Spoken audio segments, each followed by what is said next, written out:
Hello everyone, how are you doing? This is MD Tech here with another quick tutorial.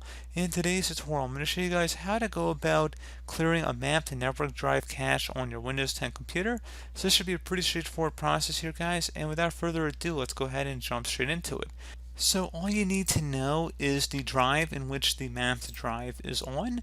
So once you know that, we're going to go ahead and just copy a command I have in the description of the video and open up a notepad file. So I'm going to paste the command I'm going to have in the description of the video directly into this notepad file here. In my case, my drive is on the E drive, the drive that is mapped.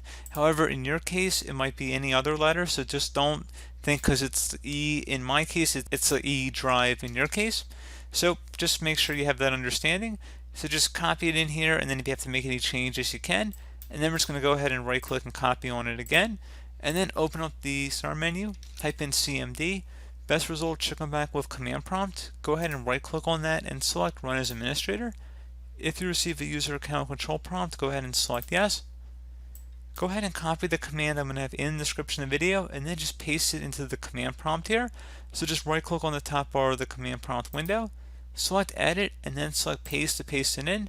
So the reason it's not actually even recognized in my case, I do have an E drive on here, it's because it's not actually a mapped network drive. So that's why, but pretty straightforward process here, guys, if you did have one, if you did actually have a network drive. So like I said, pretty straightforward. Do hope that I was able to help you out, and I do look forward to catching you all in the next tutorial. Goodbye.